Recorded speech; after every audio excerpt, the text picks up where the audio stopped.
And finally, we need to look at some biases. They're called behavioral biases.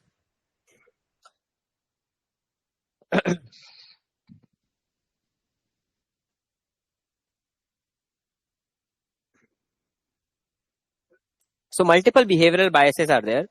First and foremost is that these projects are evaluated by management who have great degree of confidence. You can say perhaps more than needed.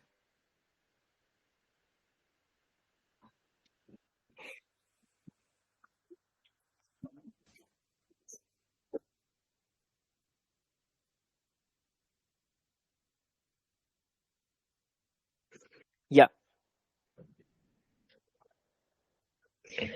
Sorry. Yeah. So what it's saying is that one of the greatest reasons why you have behavioral biases is that the example we took was you are the managing director at Nestle and you want to evaluate whether or not you want to go ahead with the project. Now, you being the managing director of the Nestle, you will yourself have certain inherent biases. You have seen the industry enough, as a result of which you are kind of, let's just put it this way, you're overconfident. So overconfidence is a word that can be replaced over here. Because you're someone who's an internal, because you've seen the markets a lot, you end up becoming overconfident in your abilities and in your forecasts. So your forecasts can be wrong, but because you're an internal, you're someone who has 20 years worth of experience, you end up believing, or you end up having an overconfidence in your ability to calculate certain numbers. As a result of that, what happens is, you think of something and you're overconfident in your ability to achieve that. So either you move in extremes. You're either overconfident that a project is poor while it may not be. You're overconfident that the project is very good while it may not be.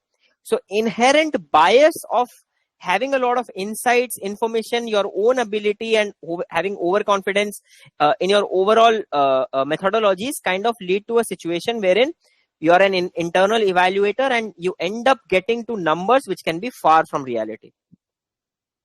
Second one is, there is something called inertia, which is also known as anchoring.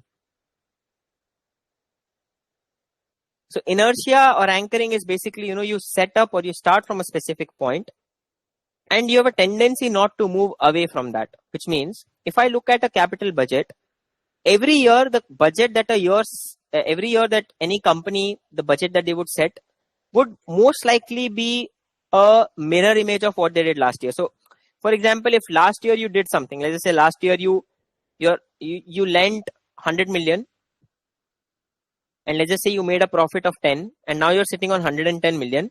Most likely this year you'll probably lend 100 or maybe 110 or something like that. Which means you anchor to what you had done last year and you take decisions. But this could have been a very good year. Next year may be a bad year. You never know. It's of course, it's a hindsight bias that I'm having at this point of time, but the reality will only be known later on, right? So you have to do a little more analysis, and you can't peg yourself and say, you know what, last year I did this, so this year also I'll be able to achieve it. It doesn't work that way. But usually you peg yourself to that. You have an inertia that last year I invested $1 billion and I generated a positive NPV of 200 million. It is 20% returns, which is crazy. So as a result of that, I should replicate this again. So you have an idea that you can replicate what you did in the past, but that need not necessarily be true. So all of these projects that get evaluated have one way or the other some sort of bias in terms of what you have already achieved in the past. There's an inertia or an anchor that you have kept, and you say that because I've done it in the past, I should ideally be able to do it again, but that need not materialize because external factors also come into picture. So it basically is to say that instead of looking at what you did last year, you should evaluate what is available this year independently. And if you only say that, you know what, I did this last year and I should be able to do it again, it doesn't work out that way. But sadly, this is the inertia. with which the management usually starts. And if, let's just say, the inertia becomes stronger with every passing year, if 5 straight years they invest $10 billion each, let's just say, and let's just say they're making 20%, and then they're making 21%, and then they make 22%, they'll be confident the next year I'll make 23%. And this will be the year when they lose out, let's just say, 50%. So inertia keeps getting stronger with time when there is no randomness included. But the moment randomness comes, or let's just say the moment the black swan event or any event, which is, once in a while, you will see every 5-7 years, unexpected events happen, right? 2020 was a COVID year. 2023 was again kind of a poor year. 2008 was a global financial crisis. 1999, 2000 was dot-com bubble. So in the last 20-25 years, there were 3-4 major events, and then there was a lot of meltdowns in between. 2016 was something, and then you had Greece collapse. 1998 was Russian ruble collapse.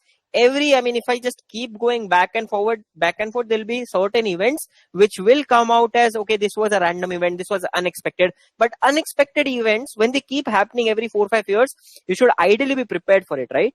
So without deviating too much, the idea over here is that you always have an inertia. You're stuck to a particular mindset, and you believe that whatever happened in the past is not going to repeat. Of course, it may not repeat, but something else may end up happening, as a result of which your projects may go for a toss.